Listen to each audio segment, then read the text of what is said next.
everybody, and welcome to my YouTube channel, Upcycled Adulting. My name is Cassie Feld, and I am here to help you upcycle your real life into your best life by teaching you simple principles and tips and helping you change your mindset to create healthy habits, overcome obstacles, and grow to accomplish your goals. And today we're talking about the big bad, the number one stressor, especially for women, which is domestic load. How we manage our homes. And whether you're a stay-at-home mom, a working mom, or you are a single woman living on your own, you have surely experienced the pressure and strain and stress of managing your house and what it should look like and what it should be like and how clean it should be and all the things you should be doing. And it is absolutely exhausting. It is a thankless job. And we generally feel so overwhelmed, and at the same time, like we're getting absolutely nowhere with these home tasks. So today I want to talk about how do we de-stress that? How do we tear that down so that we can feel successful in managing our homes? And by the way, if you're not a woman, this is for you too if you stress about your home management. However, women, their whole lives, tend to be indoctrinated into this idea that the appearance of their home or caring for their families are absolute essential indicators of whether or not they are worthy or they're doing enough or they're good enough. And we internalize those ideas to the point where we end up being just exhausted, overwhelmed, frustrated, and spend honestly a lot of our time feeling resentful and feeling like failures. And this is so overwhelming and so pervasive in our lives. So I want to talk about how we unravel some of this, because caring for a home, that is the hamster wheel. It's never done. It's never perfect. It never feels like enough, right? And then at the same time, we're fielding judgment from other people, or we feel like other people are judging us, and we judge ourselves and we feel constantly inadequate. So let's get started with these 5 tips to help you reduce your home stress. Now, please know that I'm not suggesting you start with all 5. Actually, number 5 is the one I would probably start with first, because I think it will give you the best payoff in the shortest route, right? But I think that these are all really important factors in how we can de-stress this part of our lives. Number 1, and this is a big one, is stop shoulding. So much of what we do in our homes, we do because we believe we should. We don't even necessarily think about it. When we do our home tasks, when we're doing our cleaning, when we're doing our cooking, our home management of any kind, oftentimes what we're doing is things that we have internalized as shoulds, things we saw our mothers do or our grandmothers do, things we see on Instagram, things that we interpret as this is the way to take care of a home, right? This is the right way.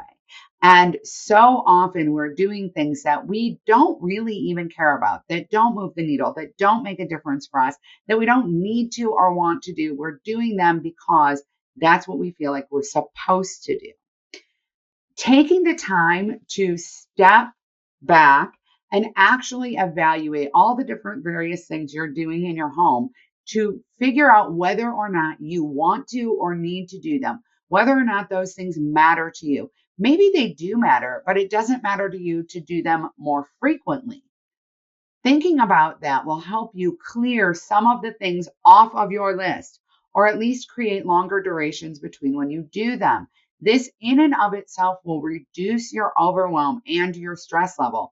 In addition, it will give you more time to do the things that you really want to do. One of the things I like to think about when I'm trying to stop shoulding is what I could be using with that time and energy, and whether or not what I'm doing right now matters more. So one of the things that I actually like to point to as a home task is washing the bathtub. Now, some of you are scrubbing your tub every single week. But if no one takes a bath, everyone in your house showers, right? Your plumbing works fine, your tub doesn't back up. Scrubbing your bathtub every single week probably actually isn't necessary. You could be spraying it down and letting it sit while you clean the rest of the bathroom and rinsing it out. You probably don't need to wash your walls floor to ceiling. Maybe just walking around with a damp cloth and wiping fingerprints off of doors and door jambs and things like that would be plenty, right? High traffic areas. Maybe that's plenty. Really stopping for a moment and thinking, is it more important to me to scrub my bathtub every single week? Or is it more important to me to have coffee with my friend, to get some extra sleep, to be able to commit some time to a work project without feeling like I'm constantly behind at home? Would it be more important to me to go on a date night with my husband or for a walk with my husband or to play a board game with my kids?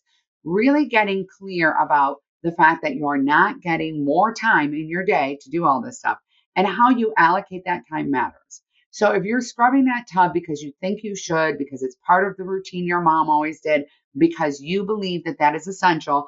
And while I'm standing here saying this, you're all cringing, right? Then maybe rethink that if that's not really important to you.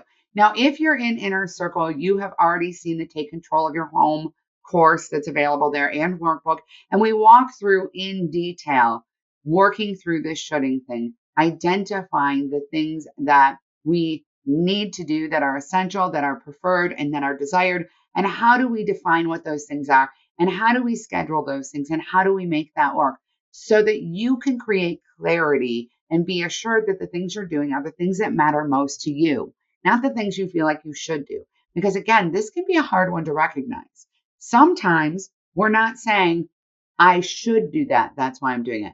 We actually truly have internalized the belief that we need to do that because we maybe grew up in a home where that was done.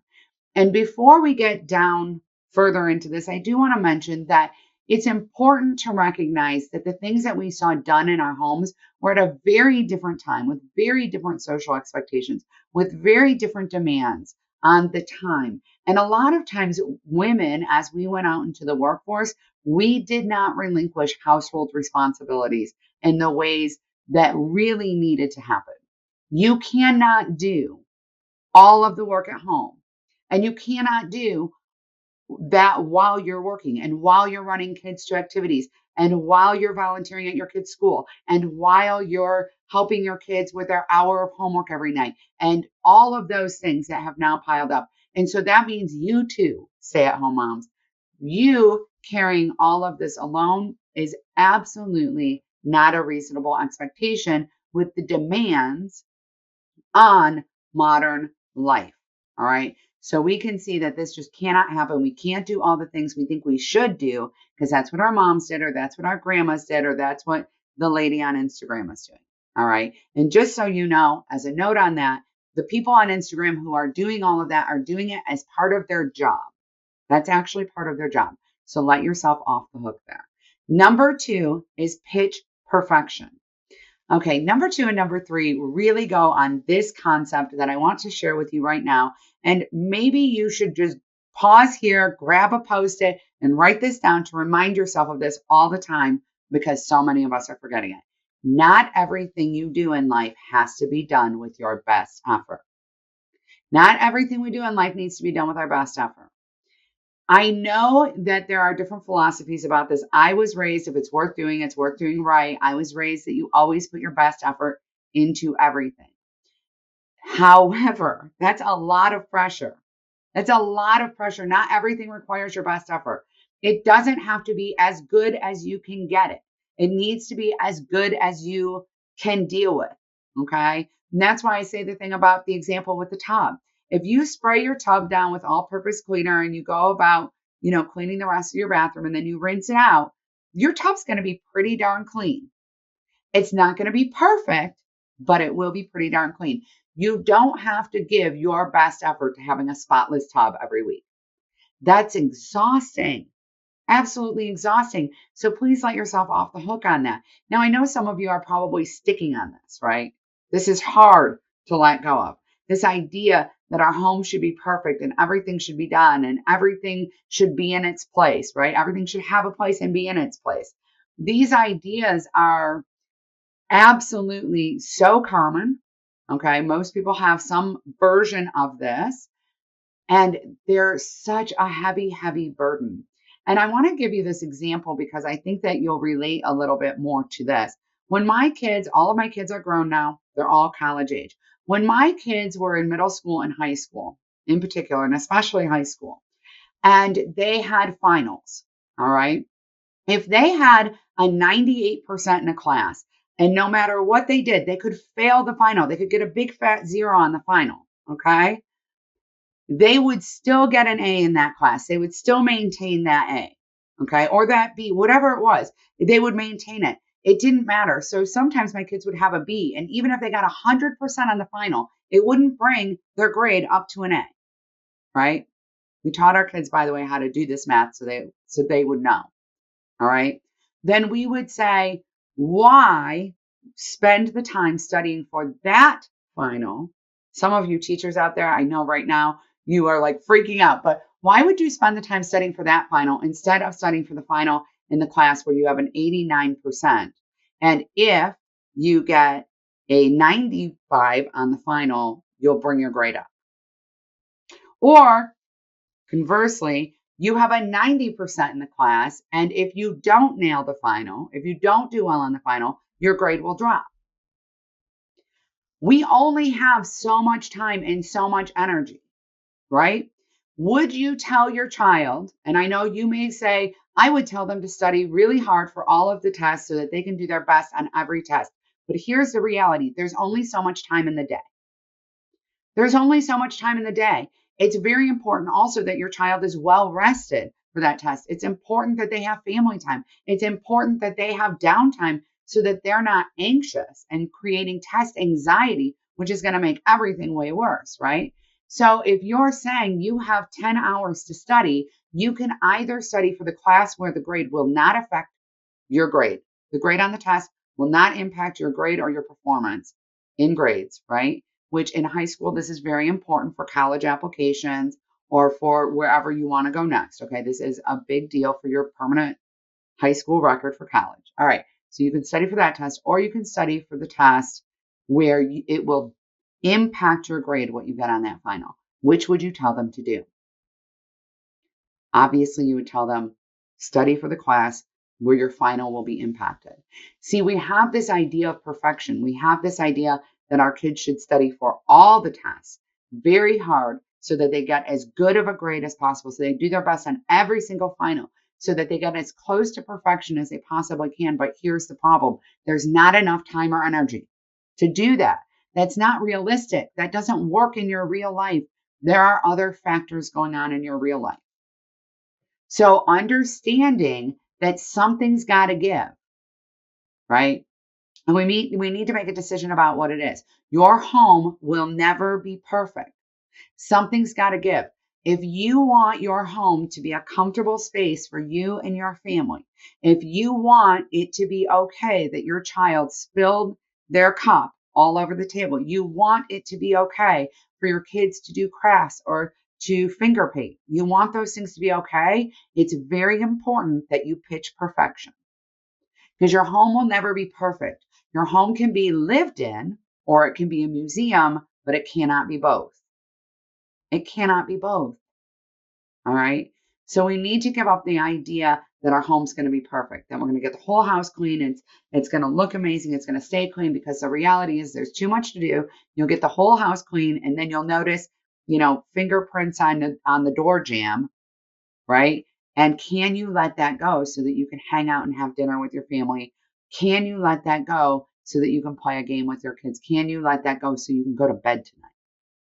And getting to a space where we can let go of perfect and we can let go of it has to be my best effort matters. And that leads me to number 3, which is keep it simple. A lot of us have created really complex, time-consuming cleaning routines, right? Very complex cleaning routines in which, again, we scrub that tub every single time, every single week. Every time we clean the bathroom, we scrub the tub, rather than focusing on these big projects, right? Or having many, many cleaning supplies.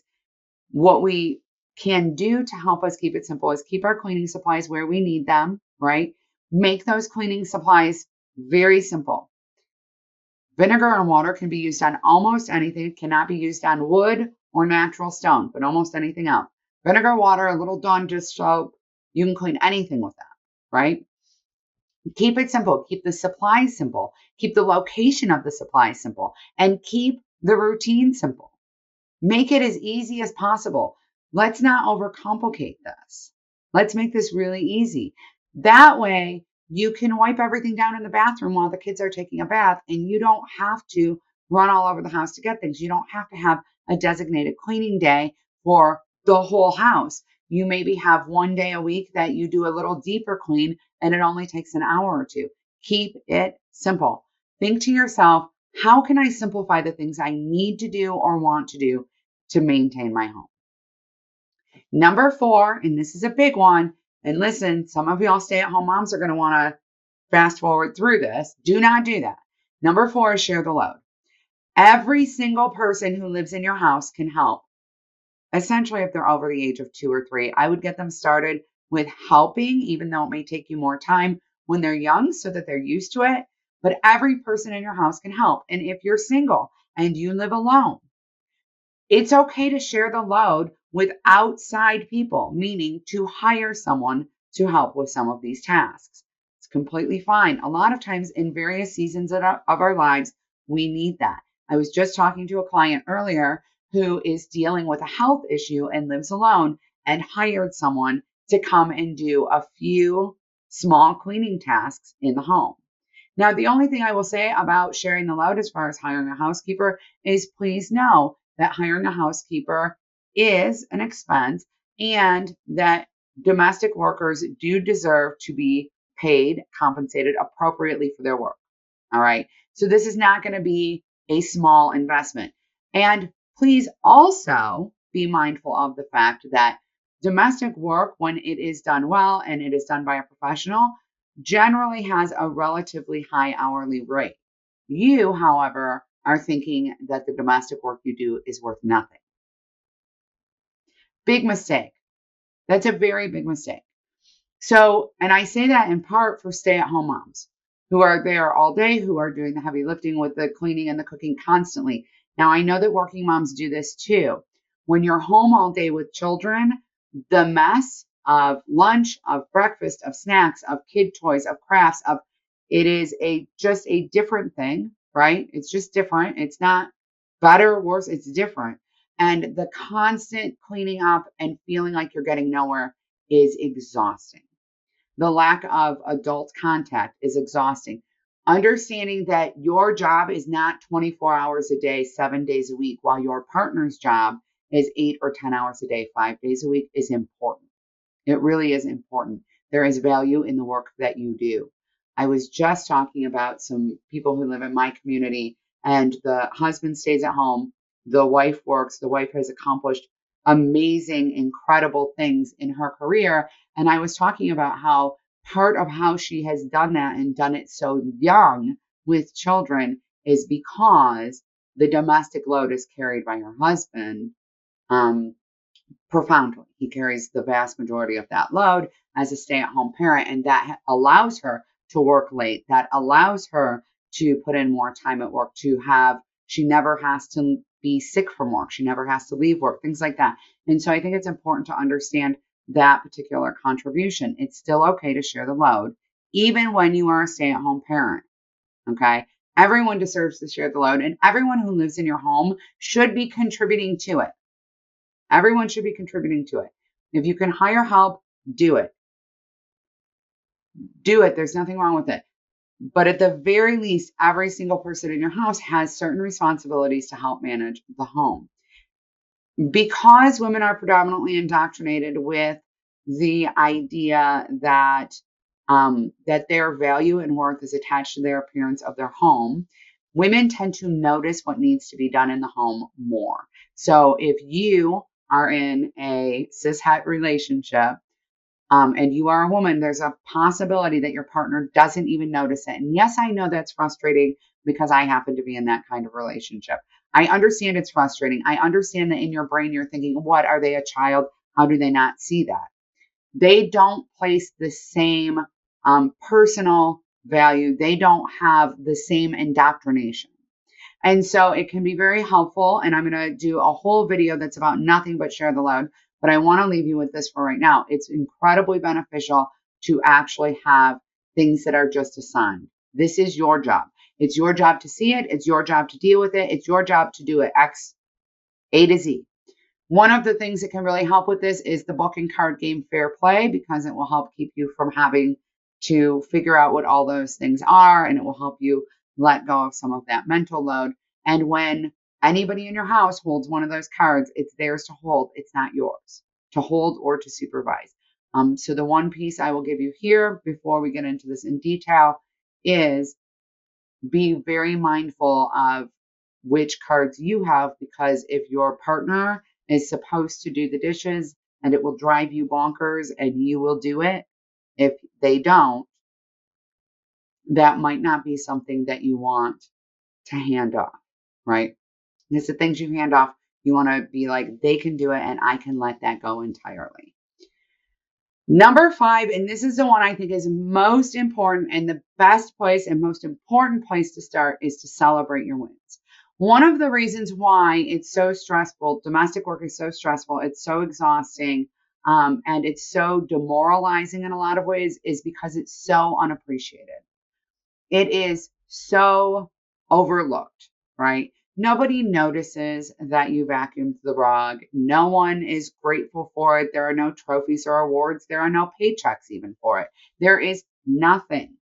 As we talk about things like how workers are treated, right, in the workplace, and the place where workers, the people doing the work, are most overlooked or most poorly treated is domestic work. And so it's very, especially unpaid domestic labor.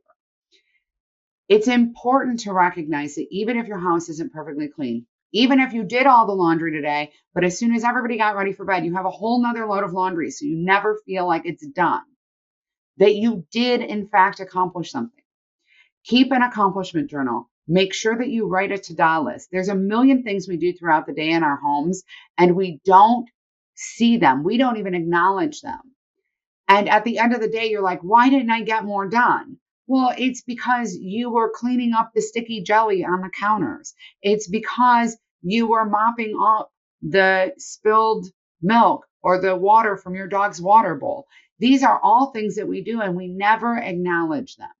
If they didn't get done, we would certainly notice it. But we don't acknowledge them when they do get done. We don't take pride in that accomplishment. And when people say take pride in your home, they generally mean keep a spotless home. I'm saying take pride in the work that you have done, even and especially when your home is not spotless, is not clean even. Taking pride in the fact that you have made dinner and you all ate, and so what that there's a pile of dishes in the sink, everybody got dinner, everybody got fed. That's something to be proud of. That is an accomplishment. I understand when you're looking at the pile of dishes, you may not feel that way, but it is. And we have to start recognizing that for ourselves and for the people in our homes. Everyone needs to express more gratitude, more appreciation, and celebrate the progress that's being made, because the truth is, managing a home is all progress. There is never a finish line. It's progress. And so simply acknowledging that matters. And in addition to that, I highly recommend that you set up things that you do for yourself as rewards for this, right? Very often we don't want to invest in new cleaning cloths, or we don't want to invest in that little scrubber brush that's automatic. You know, the one that turns on? Somebody on Instagram has one of those. And I'm like, ooh, that looks awesome for scrubbing out the bathtub. And we don't want to invest in that. But investing in that is a great way to celebrate your wins. It's a great way to keep your work simple. It's a great way to do it.